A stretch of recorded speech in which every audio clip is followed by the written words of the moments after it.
So we are back with more StarCraft cards to review. I am freshly back from a nap. It appears my hair has not quite recovered from said nap, but we're gonna roll with it. Looks funny anyway. Should be entertaining to watch. But we got some really cool cards this time around, including this really fancy new hero card, Artanis. 7-mana hero card. It's a Protoss card, of course, which means it's available to Druid, Mage, Priest, and Rogue. Got a battle cry here. Summon 2 3/4 Zealots with charge. And the effect, your Protoss minions cost 2 less this game. So more of that Protoss discount happening. The Twin Blades hero power is 2 mana. Give a friendly minion and your hero +1 attack this turn and Divine Shield. So a temporary minion buff and hero attack buff and that Divine Shield aspect as well, which is pretty nice. Like giving your hero Divine Shield can be a little defensive bonus, especially if your opponent's, only down to like big damage threats on board that could deny a ton of output. Alternatively, just using it to kind of protect yourself while you ping something off with 1 health. That might be nice in a pinch as well. And then, giving your minions a little bit more like survivability on board, a little bit of extra damage. This just kind of adds up over time, little incremental bits of value. Those charge minions also pretty nice. Offer Artanis like some lethality potentially, just chip away at the health a bit or soften it up for cards down the road, which we'll see some cards with some lethality later in this video. And on occasion I think those are going to be rush minions. We talked about that a lot with the Zealot in the previous card that showed up, and like sometimes you're just going to trade those in, clean something up on board, and set yourself up for later. Particularly this discount, you're kind of hoping edges out your opponent as you net more and more discounts on your big crazy awesome Protoss sort of stuff. Now, that is a Protoss minions discount, as most of the discounts we've seen so far have been. Do keep in mind, though, that the Construct Pylons card for Druid does read specifically your next Protoss card costs 2 less. So Druid is going to be able to cheat out Artanis, for instance, on like turn 5. I mean, I guess, yeah, no, that's right, because you can't play 2 Construct Pylons. So it does mean like Druid's going to be able to cheat out an Artanis effectively, 5 mana. So playing that, for instance, on turn 5, maybe even like turn 4 with coin or whatever. I guess with ramp, who knows? But you get the idea. It's a little faster coming down, which it does. I think does help. Like the Zealots are more meaningful the earlier they come down, and you just get this discount moving even faster in combination with a bunch of other Protoss discounts. That said, Artanis I think is probably the best fitting to me in Druid and Priest. Just those classes tend to have a bit more survivability, a bit more time to start to net long-term advantages of this discount stacking up and the hero power stacking up and so on. Tends to lean into those game plans better. Rogue in particular just doesn't often play that many expensive cards and can't usually go long enough for something like this to be as impactful. And then Mage, it's had some success with that in the past. Now that said, we're going to see a pretty interesting Mage card that definitely cares about discounts in this video. So I'm keeping an eye on Mage too, but Rogue, I'm perhaps the least excited for on Artanis. I don't think Artanis really exists outside of Protoss decks, by the way. Like theoretically, you could just toss this into any of those classes as a hero card with, 6 charge damage and an upgraded hero power. And maybe it would be worth it even if you're not running Protoss stuff, but I doubt it. Hero cards are great. Hero power upgrades are great, but is it really going to be worth that slot? Probably just want to make sure it's restricted to Protoss cards, which, this set in general is like really focused. Like these decks, they are all in on the given, faction, Protoss, Terran, Zerg, whatever it may be. And they just don't have really much application outside of those really specific synergies. So that's, nice for sometimes getting them playable, but also means, man, as soon as they fall off or disappear, these cards are just going to be forgotten immediately. These are really narrow focuses, which not my personal favorite kind of design, but hopefully at least a few do make an impact. All that said, to wrap this up, I think Artanis looks pretty great. Like immediate reactivity, significant cost upsides on that discount, and then Twin Blades is a really solid hero power. So I do think Druid Protoss in particular makes a lot of sense, and that means I think this card has a good chance to see play very specifically in that deck, and maybe Priest and Mage have some options too. So real quick before we get into more Protoss stuff, I wanted to hop over to Warrior. These cards just got revealed. They were a little bit delayed, and now they're back and hot off the presses, as they say. So let's take a look at these Terran cards for Warrior. Starting off with the Yamato Cannon. This is a 4-mana 3/3 mech. It's a starship piece. And Battlecry, destroy a random enemy minion, also triggers on launch. So we've got here a deadly shot on a body on this Battlecry. I'm not too in love with destroying random enemy minions, much like we talked about with a Shaman card that dealt 10 to a random enemy minion, which is often like destroying a random enemy minion. There's situations where that's great if they have a lone Titan on board, but there's so many boards where there's 1/1s and 2/2s and little stuff floating around.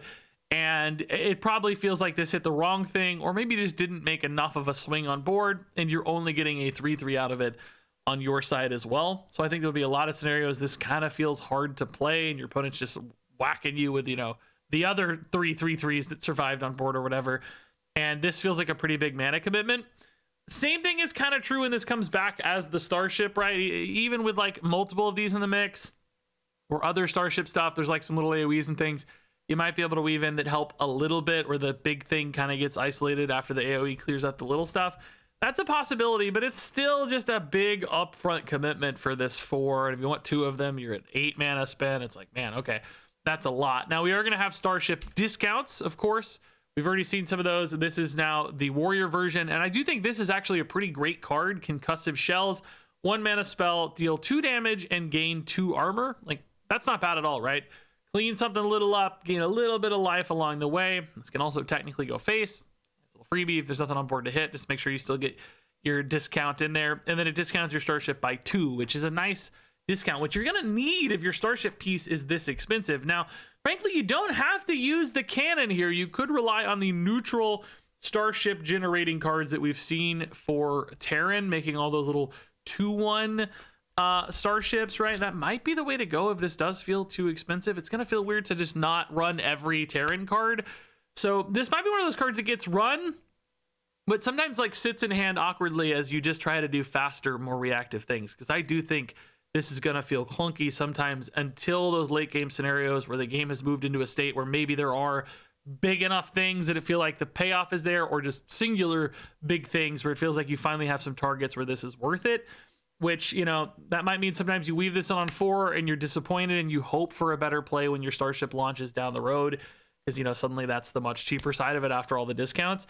But it's just ultimately, you know, I think this could have been a 3-mana card, and I don't think I'd be like, oh man, that's really busted. I think these days a deadly shot on a 3/3 is totally fine, even when you consider the, like, you know, reactivations off the Starship piece and stuff. I think I would have thought 3 is fine, which makes me think that 4 is perhaps just too slow to really be relevant. So then moving on to this guy, Thor, our like Starship synergy payoff card. This is pretty cool. 8 mana, 8/8 mech. Battlecry, deal 5 damage, and it transforms if you've launched a Starship this game. Then it's Battlecry, deal 5 damage, and repeat at a random enemy for each Starship you've launched this game, which could be a lot of damage, particularly like, you know, empty board, like forget it, dude. That's just hitting face for a lot potentially. So that first 5 is targeted. And then, you know, if you've launched 3 or 4 Starships throughout the game, man, an extra, you know, 15, 20 random damage can definitely add up. Could help you stabilize a board, or could be some big damage threats. Remember, we already saw Jim Raynor yesterday, which allows you to relaunch more Starships. We've got all those little 2/1 Starships where, you know, maybe one of those dies off, you spend 2 or 3 mana to relaunch. You know, another couple die off, you spend 2 or 3 mana to relaunch. That's a lot of possibilities. I still have the same questions, though, which is like, is that really going to feel worth it? You got all these little 2/1s with these random effects. I don't know if you're going to be able to keep up spending so much time and mana setting all of that up. And like, this is a nice payoff, right? It is a big reward at the end of all that, but it's coming down late. It's turn 8. You know, you've spent a lot of time and a lot of like machinations getting all this going. You may just have fallen too far behind already. And maybe Warrior, you know, is a class where you have some survivability to hide behind and you just kind of whittle away at this plan a little bit here, a little bit there, as opposed to trying to accelerate it.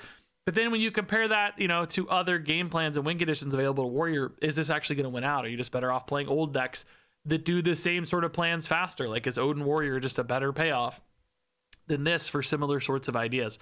So I hate to be a downer on this Starship stuff. I'm still just not seeing enough to convince me that this is gonna work better than the current batch of Starship cards that we have. Maybe I'm drastically underrating all the little 2/1 Starships, but there is still, you know, a significant amount of like upfront mana cost, and there's just not that much board. I mean, just this one was literally on my other screen just to look at it, you know, like Liftoff to revisit this card, you know, you're spending 3 for a 2/1. You know, you're getting some card draw, sure, but you know, if you're trying to play this early and get your Starships down, you're spending a lot of upfront mana for not much.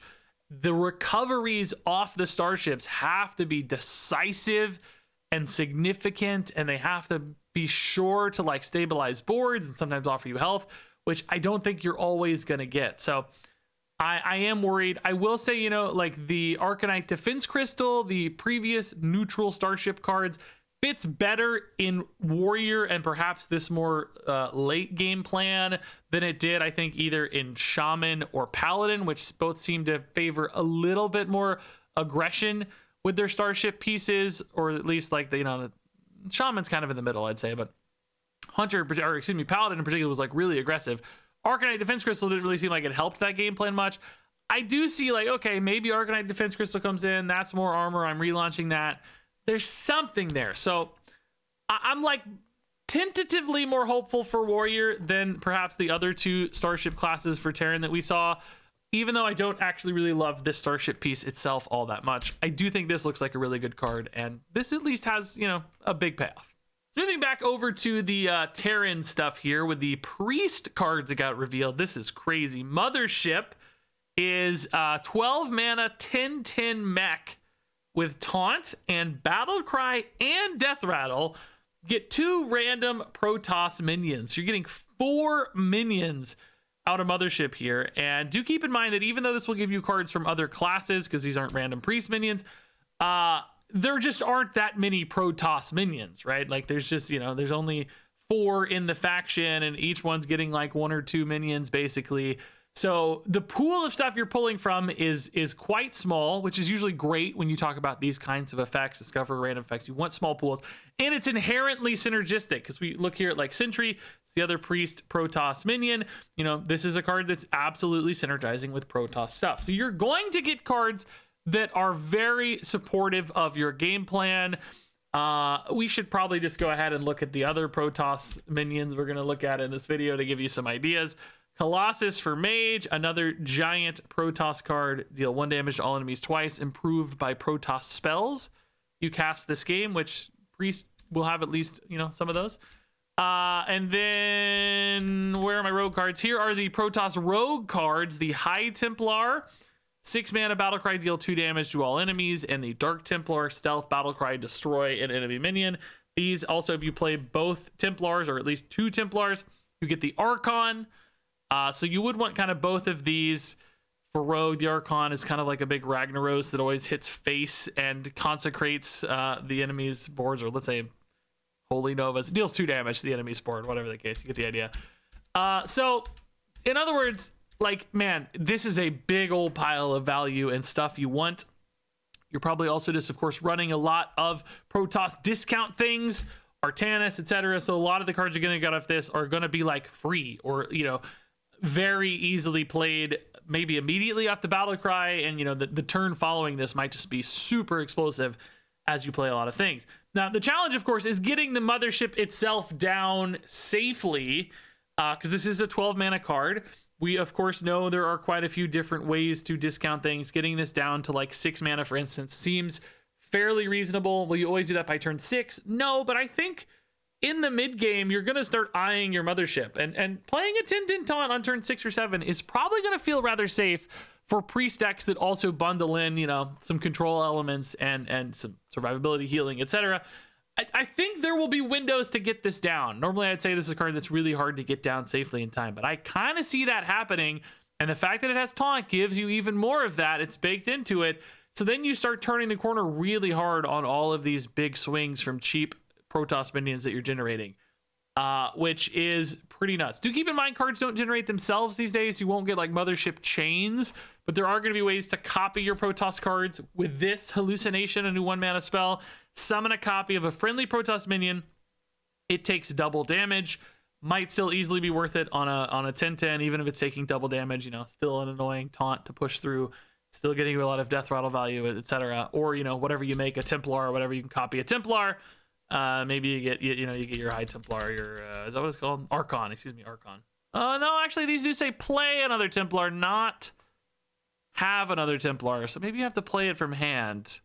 Anyway, whatever, you get the idea. There's cool stuff to do when you copy your Protoss, is the moral of the story here. So I do think this is actually pretty intriguing. Like a control value priest with Mothership as a big payoff seems pretty cool. It may not be one of those, like, you know, high tier things, but maybe like a slightly viable high tier 3 deck.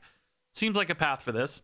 All right, so circling back over to Sentry, I think this is pretty nice. You know, just a little cheap 2-mana 2/2. The lifesteal really helps on this, makes it feel better to play early in a more defensive deck. Death Rattle starts to add up on those discounts, and you've got Hallucination. Makes a good little cheap target copy because he's being a solid little turn 3 play. You get a couple of these, start getting some discounts, play another Sentry later. Suddenly you're already looking, you know, 3-4 mana of discounts adding up in the early game. Mothership's playable. Then, of course, you've got neutral Protoss cards as well, which are going to be discounting extra on top of that. And you can see a nice little curve happening, you know, in the early game that sets up for those big mid-game swings with Mothership, like we talked about. Getting that to 6 to 8 mana feels somewhat reasonable for sure. So moving on over to Mage. Let's talk about these Mage cards. My God, my hair is just, it's really something else. Colossus is 12 mana once again. It's a 9/4 mech. It's got this crazy battle cry, deal 1 damage to all enemies twice. And then this is improved by Protoss spells that you cast this game. Which, you know, Protoss have mostly been built around like big minions, but of course Mage is getting some spells themselves. Resonance Coil, 3 mana spell, deal 5 damage to a minion. Get a random Protoss spell that can be from any class. And then there's also Shield Battery, 2 mana spell, gain 6 armor. Your next Protoss spell costs 2 less. And we've already seen some Protoss spells. We're going to talk about this one a little later in the video. Blink draws you a Protoss minion in combo. It costs 2 less. That's actually pretty insane when it costs 2 less thanks to Shield Battery. We had the Photon Cannon in the neutral set. I mean, this one's really nice, discounting minions and a little bit of damage. We literally just saw Priest. We got Chrono Boost, draw 2 Protoss cards and summon that 3/4 Zealot with charge. So and construct Pylons is obviously maybe the dream in some cases with Druid. Really stacking up some discounts. So there's again a really small pool of options in the random Protoss spells pool with Resonance Coil, and they're all pretty good and pretty synergistic and pretty cheap. So I think that's going to feel very good a lot of the time.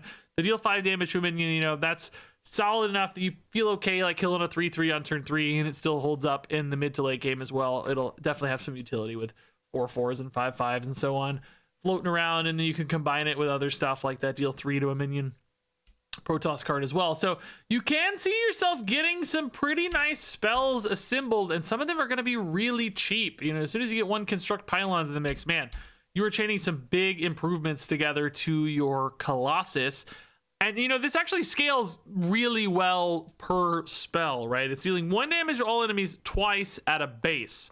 So with 0 spells, you're getting 2 total damage to both enemy face and board, right? As soon as you play 1 spell, that's going to double to 4 total damage, right? 2 spells, you go to 6 total damage. 3 spells, you go to 8 damage. 4 spells is 10. 5 spells is 12. I don't think it's crazy at all to play 5 spells and start hitting the board really, really hard, right? Where you're dealing like 6 and 6. The fact that it hits twice too is actually kind of nice for like death rattles and stuff. Can clean up any of that leftover stuff, divine shields, etc. Now, of course, you know, Protoss spells are limited. You're only starting with, you know, kind of 4 Mage Protoss spells. You got 2 and 2. There is also the Photon Cannon is a neutral Protoss spell. So that's 6. Chrono Boost is a neutral Protoss spell. That's 8. And then you're theoretically generating 2 more random Protoss spells off Resonance Coil. That's 10. Also keep in mind though that Mage has ways to like recast and replay and regenerate, I guess, like rewind and stuff to get spells back. So you can make copies of your Protoss spells. So you already have enough at a baseline to do some crazy damage, and then anything extra you make is even more damage. So Colossus does become, you know, a game-winning payoff. Like, you can get this big enough to just like straight up kill the opponent at normal health totals in certain scenarios, but it does take a lot of time and a lot of commitment. You know, like, you have to build your deck pretty hard to do that. So is that fast enough to be worth it? Also keep in mind, you know, you're getting less minion discounts in Mage specifically, so this is like a full turn commitment very often. You know, and it's not like coming down early enough. You won't probably get it big enough to come down early anyway. I don't know, man. I'm like torn. I recognize that the numbers can get really big, but I think building a deck that survives and stays viable in the meantime, even with armor gain, even removal, I think it's going to be hard to get this big enough fast enough. I think it's going to feel like a couple turns too slow or a couple cards shy. And then as soon as like armor gets in the mix and stuff, I don't know, man. I think you're going to be better off going for just like, you know, Elemental Mage just does damage consistently, still has some late game bomb payoff. This does not feel like it keeps up or competes with other decks in the meta today. So this is really cool. I'm actually very excited to try this.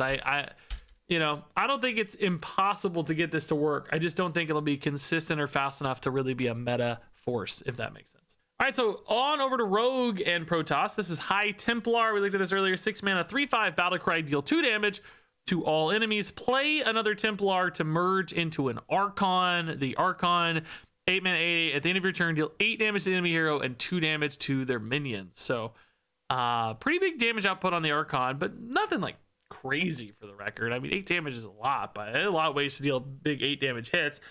And you have to get 2 of these Templars. I guess they could be 2 of the same ones or 2 different ones, because we also have the Dark Templar.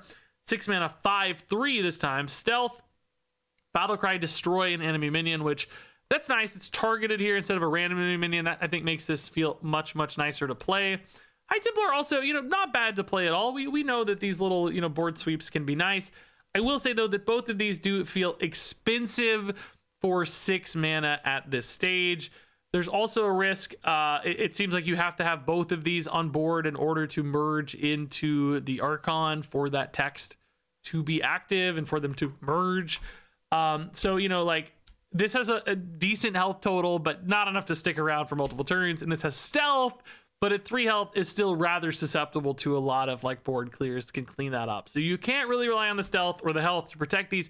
You probably have to play both these on the same turn in order to feel good about it, which thankfully, you know, we have Protoss minion discounts to help you do that. Get these down to, you know, 3-4 mana each, and suddenly, you know, you can play both of these and then get yourself an Archon, which all told, you know, is going to deal basically 10 damage to the enemy face, because this deals 2 and the Archon deals 8. It's going to deal 4 damage to the enemy board, because this deals 2 and that deals 2 in the Archon. And then, you know, you also get to destroy a targeted enemy minion as well. So there are some scenarios where that's going to feel like a really good turn.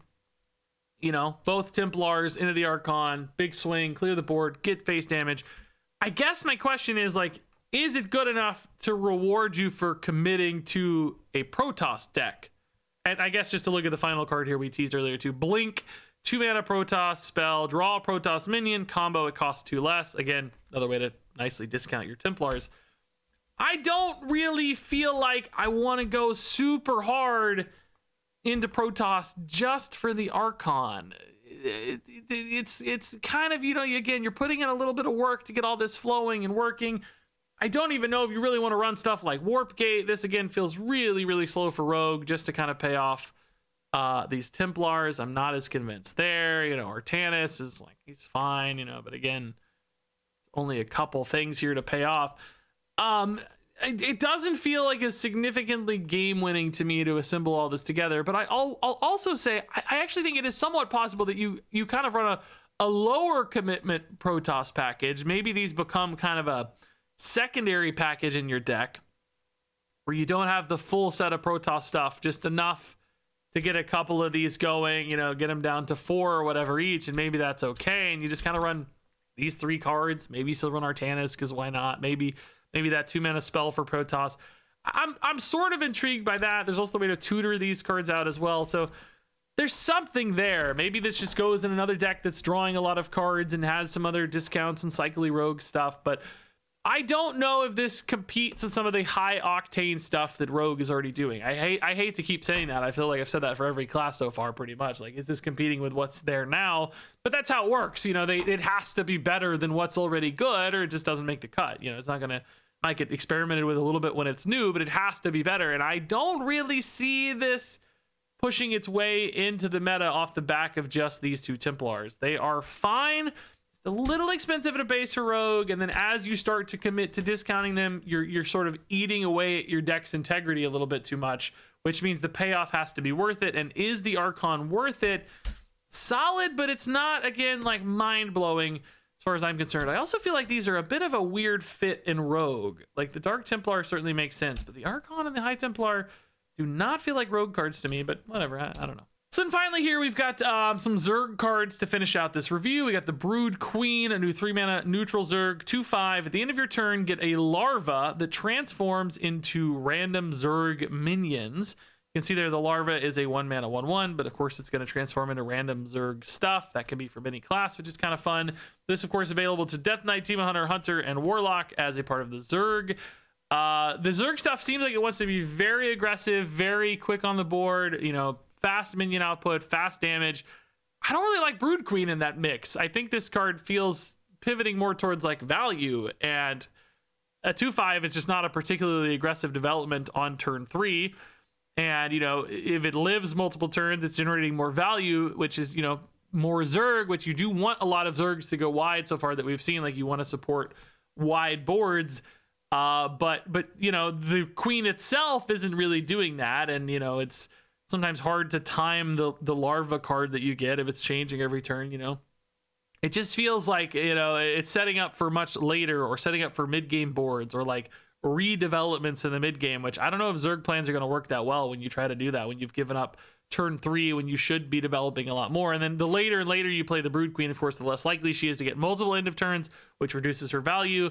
And, you know, she's not, again, good at reloading or creating another wave of pressure necessarily. It's kind of backlogging that by another turn. Like, the Brood Queen comes down, you got to wait another turn to play the thing she generates. It's just pushing it all down the road too far for a deck and an archetype that seems like it wants to be really aggressive. So ultimately, to me, I just don't see how this is a great fit for what we've seen from Zerg so far, including the Hunter cards we're going to look at in this video. Now, moving on, the Nidus Worm. This feels like a little bit better fit to me. 3-mana spell, draw 2 Zerg cards. They cost 1 less. So that cost discounts helps you get moving faster with your Zerg stuff. This is probably not a card you still want to play on turn 3. You probably want to be developing aggression and pressure. But as you get into the mid-game turns, if you've fallen behind or lost your board a little bit, this allows you to find those resources and put them into play for that redevelopment, that like second or third wave of threats.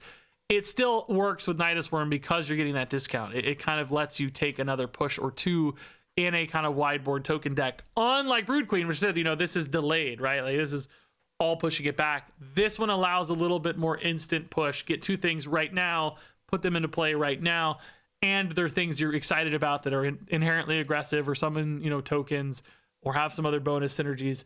And they're reliable, right? Like, this is a random Zerg. It may be garbage, it may not fit your plan. These, you know, fit your plan because they're coming from your deck. So I do like this one a lot more. This makes a lot more sense to me for the Zerg archetype. We've also got some Hunter cards here. Roach, a 2-mana 2/2 Zerg. When you draw this, get a copy of it. And then Battle Cry, if you control another Zerg minion, gain +1/+2. So this is kind of a 2-mana 3/4. So, you know, that 3/4 stat line is great when it hits. That is a nice aggressive stat line. But boy, if the opponent deals with your 1-drop and you want to play this on turn 2, you are very sad. Like, playing a 2/2 for 2 in like an aggressive deck, dude, that's not gonna feel good. Which we've had some of that conditionality already in this Zerg stuff. It makes me nervous that as soon as this deck loses its initiative or its edge on board early, man, does it just completely fall apart. With the prevalence of rush and like small AoE that exists in Hearthstone, boy, that's scary, kinda. You just don't want to be playing 2/2s. I guess it's kind of nice that, you know, these come bundled when you draw it. So like, I guess, you know, turn 4, you at least get 1 3/4, but you're still not excited about that first 2/2. So that's kind of shaky. That said, this final card we're going to look at, I think this card's really good and could single-handedly make Hunter Zerg stuff work. This is Evolution Chamber, 2 mana Zerg spell. Give your minions +1 attack and give your Zerg an extra +1/+1. So these are going to gain basically 2 attack if they're Zerg and that 1 health as well, which this is a nice finisher for Zerg decks and a nice way to help stabilize a board as well for Zerg decks with that 1/1 buff. So, you know, go super wide early with the Zerglings and the Roaches. Another Zergling on like turn 3, slam the Evolution Chamber. That's going to be a really, really big aggressive board that can push out tons of damage. So I like that this has both, you know, the Savage Roar style, like I'm killing you with this Evolution Chamber, but also getting, you know, that wideboard token buff to keep yourself around and keep your minions protected a little bit is good too. You know, this does not compare favorably to something like the old unnerfed Ziliax that gave you 1/1. You know, as you got wider and wider, that was a much better payoff because it was free very often if you got wide enough. But I still think this looks pretty solid, and you know, this deck would definitely have run the old Ziliax in combination with this. But at the very least, I think this is still definitely a good fit. The one kind of hesitation here, it comes back to the fact that this is really only good on Zerg, and you are somewhat limited to the amount of Zerg minions you can run in your deck. You're only getting Zerg in the mini set. That's it. We're never going to get Zerg again, presumably, right? So, number one, if that deck doesn't succeed, all these cards are just dead forever, right? And they're never going to come back. But number two, like, you know, if you have to run other 1-drops and other 2-drops and stuff to fill out your deck list, and you can't get the density of Zerg that you need, this card's gonna feel pretty bad. Like, it's gonna whiff a lot of the time because it's only hitting like, oh, it's only hitting half my board because I just didn't hit the Zerg curve early, which could be a limiter. That could actually hold this back significantly. So can you get enough Zerg? Do you have to run Brood Queen to get enough Zerg? Does that make your deck a lot worse because you're not excited about Brood Queen? These are the questions I start to ask when you go for these really narrow synergies that only exist within one set. That's all you got to work with. And if it's not enough, it's just going to completely flounder and fail. So that is definitely a consideration. Like, when this works, I think A+ card, but man, has some fail states for sure.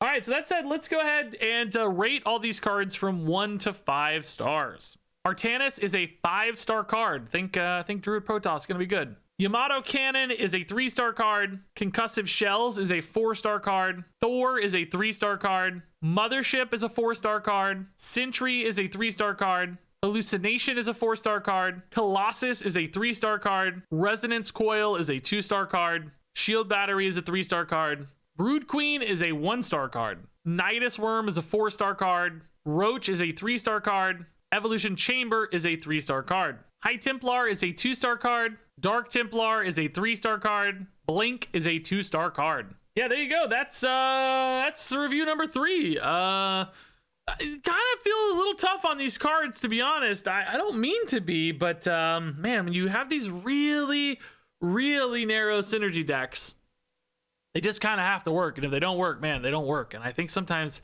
there's gonna be a lot of inconsistency baked into all these narrow synergies. Like, you know, you're gonna have hands that just don't support the game plan because you just can't get enough Protoss stuff. I don't know.